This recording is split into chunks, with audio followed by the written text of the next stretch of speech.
Welcome to SV6 news సమగ్ర సమాచార వారధి. నేను మీ సతీష్. ఈవినింగ్ న్యూస్లో ప్రధాన అంశాలను వివిధ డిజిటల్ పేపర్లో వచ్చిన విషయాలను మనం ఒకసారి చూస్తే, ముందుగా V6 వెలుగు. దీంట్లో ఉన్న ప్రధాన వార్త, ఆర్సీబీ ఫ్యాన్స్ రచ్చరచ్చ, ఈసారి కప్ గెలవాలని సోషల్ మీడియాలో వింత వింత పోస్టులు, కొండగట్టు అంజనగా అభిమాని మొక్కులు, గెలవకపోతే నా భర్తకు విడాకులు ఇస్తానంటూ మహిళ హల్చల్, పబ్లిక్ హాలిడే ఇవ్వాలని కర్ణాటక ముఖ్యమంత్రికి ఫ్యాన్స్ లేక, దేశవ్యాప్తంగా ఆలయాల్లో పూజలు, జూన్ 3న IPL ఫైనల్. సో ఆర్సీబీ అంటే కప్పు ప్రారంభమైన ఎన్నేళ్లలో ఇప్పటివరకు ఆర్సీబీ ఫైనల్ అయితే గెలవలేకపోయింది, కప్ అయితే గెలవలేకపోయింది. సో దాదాపు చాలా ఏళ్ళ తర్వాత మళ్ళీ అది ఫైనల్ చేరుకోవడంతో అభిమానులు అందరూ కూడా మొక్కుల మీద మొక్కులు దేవుడికి కోరుకుంటున్నారు. ఒక పక్కన కర్ణాటక అయితే ఏకంగా సీఎంకే లెటర్ రాశారంట, విజ్ఞప్తి చేస్తున్నారంట, లీవ్స్ ఇవ్వాలి, ఆ రోజు లీవ్ ఇవ్వాలి, ఇస్తే జట్టు గెలిపించుకోవడానికి దగ్గరుండి మేమంతా కూడా కృషి చేస్తామని. అంటే మన దేశంలో క్రికెట్కు ఉన్న ఫీవర్ తెలిసిందే మీ అందరికి కూడా. సో దాంట్లో ఇది ఒకటి అనుకోవచ్చు. ఇక పొలిటికల్గా చూస్తే, చిక్కరు దొరకరు, off the record chit chat. మీడియాకు చిక్కకుండా మనసులో మాట చెప్పేస్తున్నారు లీడర్లు. Chit chat, off the record పేరుతో కుండ బద్దలు కొట్టేస్తున్నారు. ఇటీవలి కాలంలో అన్ని రాజకీయ పార్టీల నాయకులు చిట్ చాట్ ధోరణి బాగా పెరిగిపోయింది. చిట్ చాట్ అని బహిరంగంగా చెప్తూనే పిలుస్తున్నారు. ఈ సమయంలో కెమెరాలు, సెల్ ఫోన్లను కూడా అనుమతించడం లేదు. తీరా లోనికి వెళ్ళిన తర్వాత అసలు విషయాన్ని చెప్పేస్తున్నారు. కొందరైతే ఏకంగా బండబూతులు మాట్లాడేస్తున్నారు. వాడు వీడు అంటూ కామెంట్లు చేస్తున్నారు.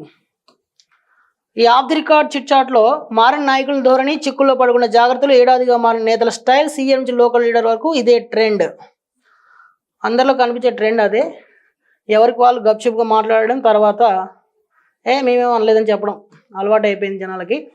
ప్రత్యర్థిపై విమర్శలు, ఆధారాలు లేని ఆరోపణలు, కీలక అంశాలకు చిట్ చాట్లను వేదికలుగా మార్చుకుంటున్నారు. అయితే న్యాయపరంగా చిక్కుల్లో పడకుండా ఉండేందుకు లైట్స్ ఆన్, కెమెరా ఆఫ్ చేయిస్తున్నారనే వాదన బలంగానే వినిపిస్తుంది.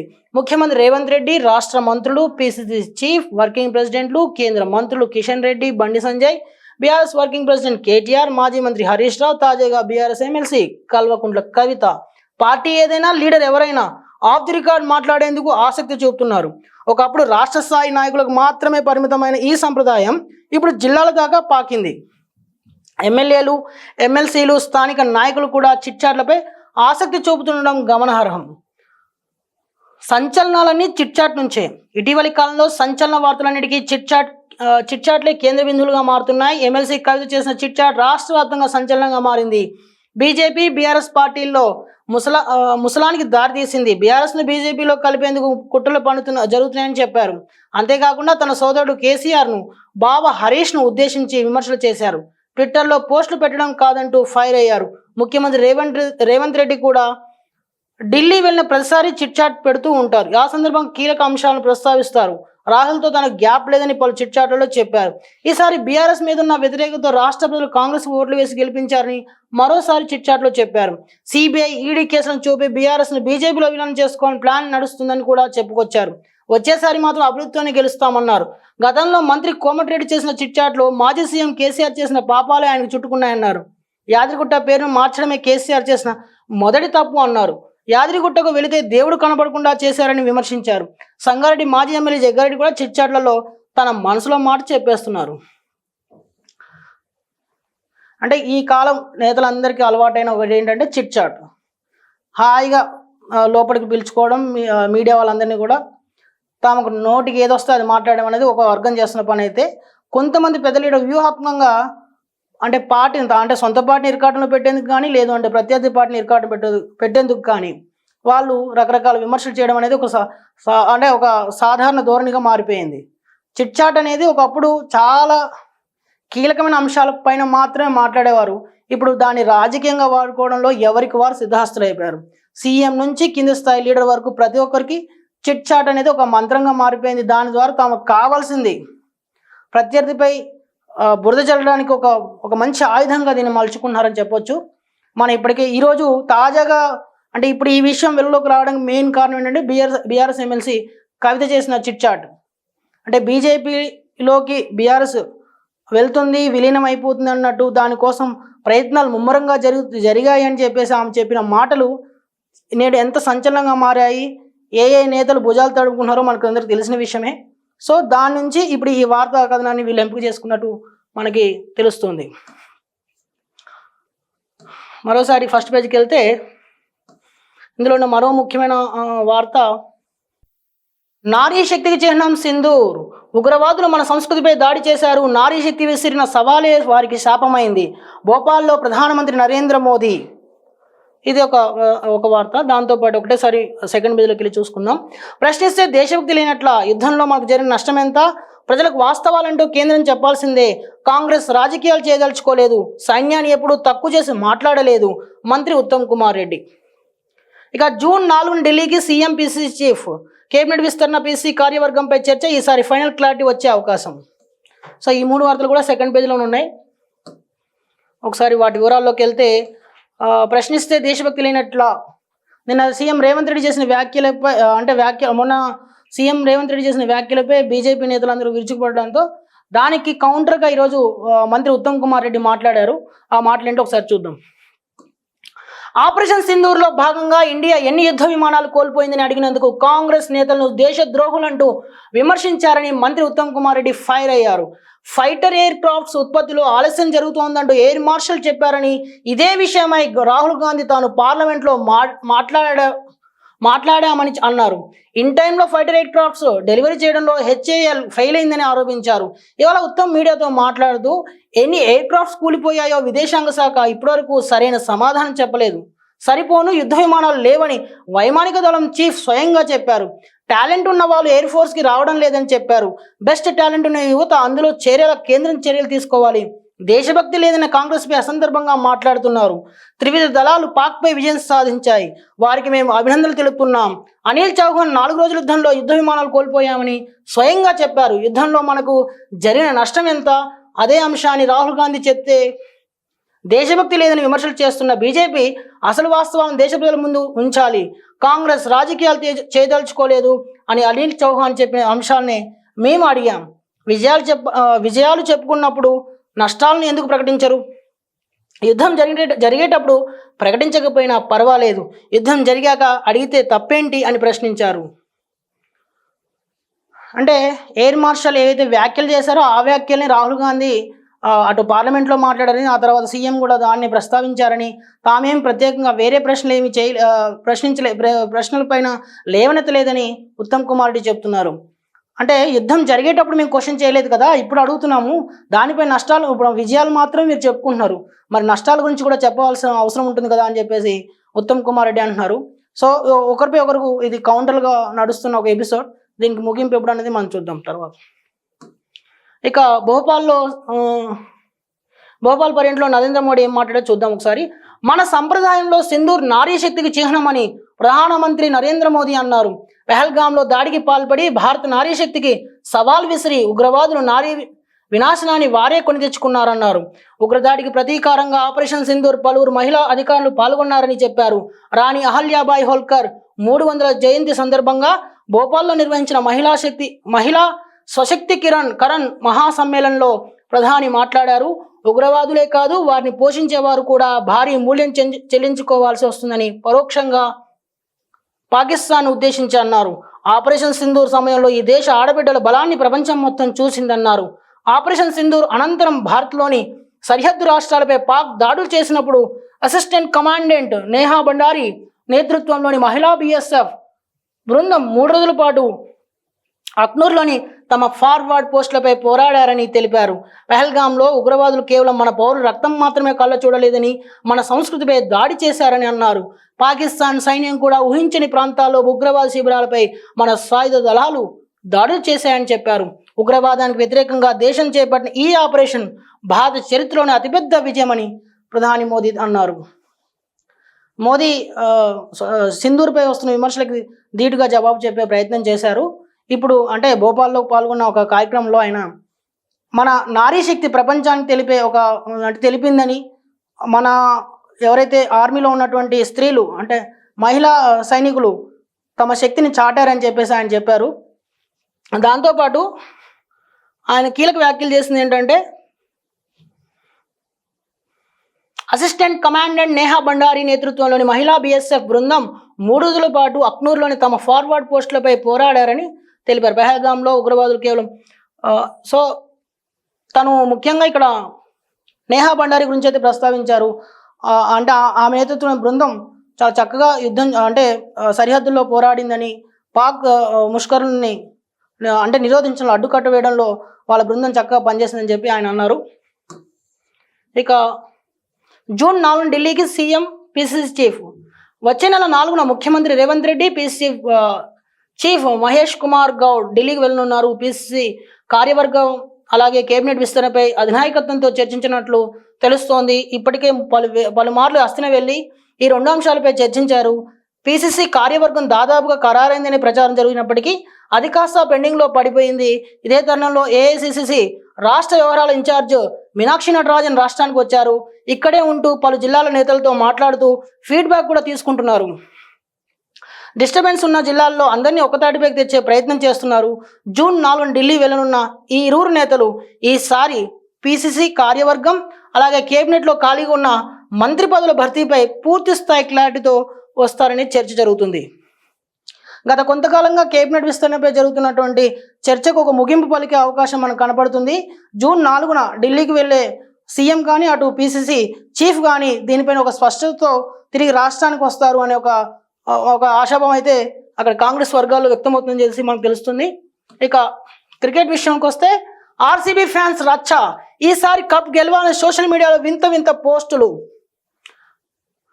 ఆర్సీబీ ఫ్యాన్స్ రచ్చరచ్చ చేస్తున్నారు.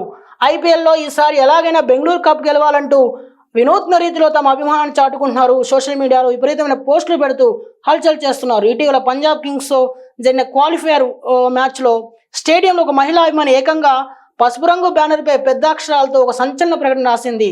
ఆ పోస్టర్పై ఆర్సీబీ ఫైనల్ గెలవకపోతే నేను నా భర్తకు విడాకులు ఇస్తాను అంటూ పేర్కొనడం మనం చూసాం. మరోవైపు బెంగళూరు గెలుపు కోసం కొందరు దేశవ్యాప్తంగా ఆలయాల్లో పూజలు సైతం మొదలుపెట్టారు.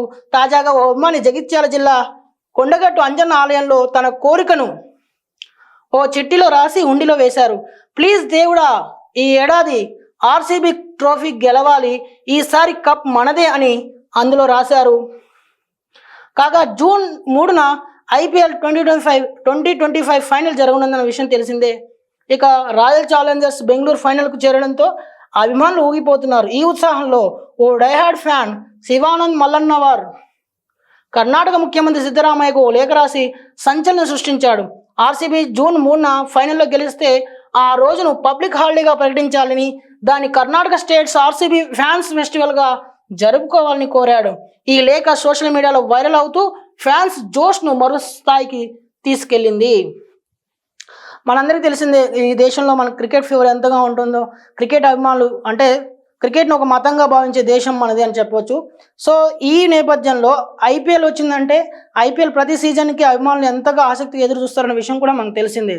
అయితే గత కొన్నేళ్ళుగా ఐపీఎల్ మొదలైనప్పటి నుంచి కూడా ఆర్సీబీ ఎక్కడ కూడా కప్పు గెలవడం విషయం కూడా అంటే ప్రతిసారి ఒక ఆశతో రావడం మళ్ళీ నిరాశతో వెనుదిరగడం అనేది మనం గమనిస్తూనే ఉన్నాం. కానీ ఈసారి దానికి ఒక అవకాశం వచ్చిందని చెప్పొచ్చు. అంటే కప్పు గెలిచే అవకాశాలు చాలా ఉన్నాయని అంటున్నారు క్రికెట్ విశ్లేషకులు కూడా. ఈ కప్పు గెలవడం అంటే జూన్ 3న జరిగే ఫైనల్లో ఆర్సీబీ కప్పు గెలవాలంటూ అటు ఫ్యాన్స్తో పాటు చాలామంది తటస్థులు కూడా అంటే వేరు టీంలకు ఫ్యాన్స్ ఉన్నప్పటికీ కూడా ఆర్సీబీ మీద ఒక దయ లేకపోతే ఇంకోటి కావచ్చు, అందరి దృష్టి కూడా ఆర్సీబీ పైన ఉంది. ఈ జూన్ 3న జరిగే ఫైనల్లో గెలుపు కోసం అందరూ కూడా ఎదురు చూస్తున్నారు. ముఖ్యంగా మన కొండగట్టు అంటే మన తెలంగాణకు సంబంధించి ఒక అభిమాని అయితే జగిత్యాల జిల్లా కొండగట్టు అంజన ఆలయంలో ఓ చిట్టిలో రాసి మరీ పెట్టారంట. ఏమని? ప్లీజ్ దేవుడా, ఈ ఏడాది ఆర్సీబీ ట్రోఫీ గెలవాలి, ఈసారి కప్ మనదే అంటూ. అంటే దేవుణ్ణి కొండగట్టు అంజన్ని వేడుకుంటే ఏదైనా జరుగుతుందని చెప్పేసి ఒక నమ్మకం ఏదైతే ఉందో ఆ నమ్మకాన్ని ఆయన ప్రదర్శిస్తూ అంటే ఆ నమ్మకంతోనే కొండగట్టు ఆలయంలో ఓ చిట్టి రాసి హుండీలో వేసినట్టు తెలుస్తుంది. సో ఇది విషయం. ఇక మనం దిశ డైనమిక్కి వెళ్తే అక్కడ ఏంటో విషయాలు తెలుసుకుందాం ఒకసారి. కాసేపట్లో మిస్ వరల్డ్ 2025 ఫైనల్స్ ఈ పాటికే మొదలైపోయాయి. అది ఇక జూన్ 10న భారత్ బంద్, జూన్ 11 నుంచి ఆగస్టు 3 వరకు స్మారక సభలు, మావోయిస్ట్ కేంద్ర కమిటీ ప్రకటన, పార్టీ అధికార ప్రతినిధి అభయ్ పేరిట లేఖ విడుదల. దేశంలో వరుస ఎన్కౌంటర్లలో మావోయిస్టుల మృతికి నిరసనగా జూన్ 10న భారత్ బంద్కు ఆ పార్టీ కేంద్ర కమిటీ పిలుపునిచ్చింది. మావోయిస్టులు ఏరివేతే లక్ష్యంగా కేంద్ర ప్రభుత్వం ఆపరేషన్ కగార్ చేపడుతున్న విషయం తెలిసిందే. ఇటీవల తెలంగాణ ఛత్తీస్గఢ్ సరిహద్దు జిల్లాల్లో జరిగిన ఎన్కౌంటర్లో మొత్తం 27 మంది మావోయిస్టులు ప్రాణాలు కోల్పోయారు. ఈ క్రమంలోనే మావోయిస్టు పార్టీ ప్రధాన కార్యదర్శి నంబళ్ళ కేశవరావు దళ సభ్యుల హత్యాకాండ నిరసనగా భారత్ బంద్కు మావోయిస్టు పార్టీ కేంద్ర కమిటీ పిలుపునిచ్చింది. అదేవిధంగా జూన్ 11 నుంచి ఆగస్టు 3 వరకు అమరవీరుల స్మారక సభలు నిర్వహించనున్నట్లు ప్రకటించింది. మావోయిస్టు కేంద్ర కమిటీ అధికార ప్రతినిధి అభయ్ ఈ లేఖ విడుదల చేశారు. 2024 నుంచి ఇప్పటి వరకు 540 మంది మావోయిస్టులు ఎదురుకాల్పుల్లో మృతి చెందారని పేర్కొన్నారు. మావోయిస్టు రహిత భారత్ ఏర్పాటు కోసం మార్చి 31, 2026 వరకు ఈ హత్యాకాండను కొనసాగిస్తామని ప్రధాని మోడీ, హోంమంత్రి అమిత్ షా పదే ప్రకటించడం దారుణమన్నారు. తాము శాంతి చర్చలకు సిద్ధమని ప్రకటించినా కేంద్ర ప్రభుత్వం ఆపరేషన్ కగార్ను ఆపడం లేదని అన్నారు. గత 2 నెలలుగా సంయమనం పాటించామని గుర్తు చేశారు. ఇక శాంతి చర్చలకు సిద్ధంగా లేని బీజేపీ పాలిత కేంద్ర రాష్ట్ర ప్రభుత్వాల ఫాసిస్టు వైఖరికి వ్యతిరేకంగా దేశవ్యాప్తంగా బలమైన విశాలమైన ప్రజా ఉద్యమాన్ని నిర్మించాల్సిందిగా ప్రజలకు పిలుపునిచ్చారు. వరుస ఎదురు దెబ్బలతో సతమతమవుతున్న మావోయిస్టు పార్టీ ఈరోజు ఒక కీలక ప్రకటన అయితే చేసింది. 2024 నుంచి ఇప్పటి వరకు సుమారు 540 మంది మావోయిస్టులను కోల్పోయామని దళంలోని సహచరులను కోల్పోయామంటూ వారందరికీ మృతికి నిరసనగా ముఖ్యంగా మావోయిస్టు పార్టీ ప్రధాన కార్యదర్శి నంబళ్ళ కేశవరావు అలాగే మరో 26 మంది మృతి చెందిన విషయం తెలిసిందే. దీనందరికీ నిరసన తెలుపుతూ జూన్ 10న భారత్ బంద్కు పిలుపునిస్తున్నట్టుగా ఒక లేఖనైతే విడుదల చేశారు. అధికార ప్రతినిధి అభయ్ పేరిట ఆ లేఖ అయితే వచ్చింది. ఫాసిస్ట్ ప్రభుత్వ చర్యలకు వ్యతిరేకంగా దేశ ప్రజలందరూ ఒకే తాటిపైకి రావాలని, ఒక ప్రజా ఉద్యమం నిర్మించాలని చెప్పేసి ఆయనైతే ఆ లేఖలో కోరడం అయితే జరిగింది. అత్యాధునిక సదుపాయాలతో గోశాలలు 50 ఎకరాల విస్తీర్ణానికి తగ్గకుండా ప్రణాళిక సిద్ధం చేయండి. గోశాల కమిటీ ఏర్పాటు చేయాలి. గోలు స్వేచ్ఛగా తిరిగేలా విశాలమైన స్థలాలు అధికారులకు తెలంగాణ సీఎం రేవంత్ రెడ్డి ఆదేశం. 4-5 రోజుల్లో ఎంకేపల్లి గోశాల తుది డిజైన్లు ఖరారు. సో తెలంగాణ సీఎం రేవంత్ రెడ్డి గోశాలలపై దృష్టి పెట్టారు. ముఖ్యంగా మన 50 ఎకరాల విస్తీర్ణం తగ్గకుండా గోశాల నిర్మాణం ఉండాలని చెప్పేసి ఆయన తన సమీక్షలో ఈరోజు చెప్పినట్టు తెలుస్తుంది. ఇక అమరావతిలో క్వాంటమ్ వ్యాలీ పార్క్ వచ్చే ఏడాది జనవరి 1 నాటికి ఏర్పాటు. ఏపీ ఐటీ శాఖ ఉత్తర్వులు జారీ. ఇక అదే కాకుండా దయచేసి కాళ్ళు మొక్కొద్దు, బీఆర్ఎస్ ఆఫీస్లో పోస్టర్ వైరల్, నెటిజన్లు ఇంట్రెస్టింగ్ కామెంట్స్. కేసీఆర్కు బీఆర్ఎస్ జాగృతి 2 కళ్ళు, మేం పనిచేస్తుంటే కొందరు ఓర్వలేకపోతున్నారు, జాగృతిని మరింత విస్తరిస్తాం. నూతన కార్యాలయం ప్రారంభోత్సవంలో కవిత. కేసీఆర్కు బీఆర్ఎస్ జాగృతి 2 కళ్ళు లాంటివని, జాగృతి మరింతగా విస్తరిస్తామని ఎమ్మెల్సీ కల్వకుంట్ల కవిత అన్నారు. ఇవాళ జూబ్లీహిల్స్లో జాగృతి నూతన ఆఫీస్ ప్రారంభించిన కవిత ఈ సందర్భంగా మీడియాతో మాట్లాడారు. కేసీఆర్, ప్రొఫెసర్ జయశంకర్ స్ఫూర్తితో తెలంగాణ జాగృతి పుట్టి 18 ఏళ్లు అయ్యిందన్నారు. జాగృతి సంస్థ తెలంగాణ ప్రతి ఉద్యమంలోనూ భాగమైందని చెప్పారు. జాగృతి డిమాండ్ను కేసీఆర్ ఎప్పుడు గౌరవించారని అన్నారు. ఏ ఉద్యమం చేసినా నిమిషాల్లో ప్రభుత్వం నుంచి జీవోలు వచ్చాయని, గడిచిన 10 ఏళ్లు తెలంగాణ సోయితో పాలన సాగిందన్నారు. కానీ మన గ్రహచారము ఏమో, తన నోటి నుంచి జై తెలంగాణ అనని ముఖ్యమంత్రి పరిపాలన చేస్తున్నారని ధ్వజమెత్తారు. ఎల్లుండి జరగబోయే తెలంగాణ రాష్ట్ర అవతరణ దినోత్సవం రోజైన ముఖ్యమంత్రి జై తెలంగాణ అనాలని, అమరులకు నివాళి అర్పించాలని డిమాండ్ చేశారు. రాజీవ్ గాంధీకి తెలంగాణకు ఏ సంబంధం ఉందని, రాజీవ్ యువ వికాసానికి ఆ పేరు పెట్టారని ప్రశ్నించారు. ఆ పథకానికి తెలంగాణ యువ వికాసం లేదా తెలంగాణతో సంబంధం ఉన్న వ్యక్తుల పేరుతో మొదలు పెట్టాలన్నారు. కేసీఆర్కు నోటీసులు ఇవ్వడమేనని భావిస్తున్నామన్నారు. కేసీఆర్ నోటీసులు ఇవ్వడం అంటే యావత్ తెలంగాణకు నోటీసులు ఇవ్వడమేనని భావిస్తున్నామన్నారు. ఇది కాళేశ్వరం కమిషన్ కాదని కాంగ్రెస్ కమిషన్ అని ఆరోపించారు. జూన్ 4వ తేదీన ఇందిరా పార్క్ ధర్నా చౌక్ వద్ద తెలంగాణ జాగృతి ఆధ్వర్యంలో మహాధర్నా నిర్వహించబోతున్నామని, ఆ రోజున కాళేశ్వరం ఏమిటి, దానిపై మీ కుట్ర ఏమిటో అంతా యావత్ రాష్ట్రానికి వివరిస్తామన్నారు. సో కవిత ఈరోజు జాగృతికి సంబంధించి నూతన కార్యాలయాన్ని అయితే ఏర్పాటు చేశారు. ఈ ప్రారంభోత్సవం సందర్భంగా కొన్ని కీలకమైన వ్యాఖ్యలు చేశారు. జాగృతి అలాగే బీఆర్ ఈ 2 కూడా కేసీఆర్కి 2 కళ్ళు లాంటివని చెప్పి ఆమె చెప్పుకొచ్చారు. అంతేకాదు తాము ప్రొఫెసర్ జయశంకర్ స్ఫూర్తితో జాగృతి సంస్థను ఏర్పాటు చేసినట్టుగా తను తెలిపారు.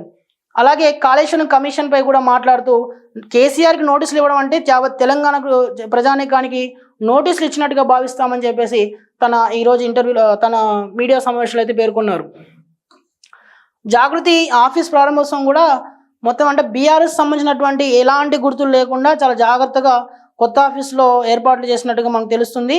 ఆ వీడియోలు చూసినప్పుడు కానీ అంటే ఆఫీస్ ప్రారంభ సమయంలో చూసిన విషయాలు చూస్తే కేసీఆర్ ఫోటో గోడకి పెద్దగా ఒకటి పెట్టేసి మిగతా ఎవరైతే మన జ్యోతిబా పూలే, అలాగే ప్రొఫెసర్ జయశంకర్, తెలంగాణ తల్లి విగ్రహం, అంబేద్కర్ విగ్రహం, సావిత్రిబాయి పూలే విగ్రహాలతో హాల్లో ఏర్పాటు చేశారు.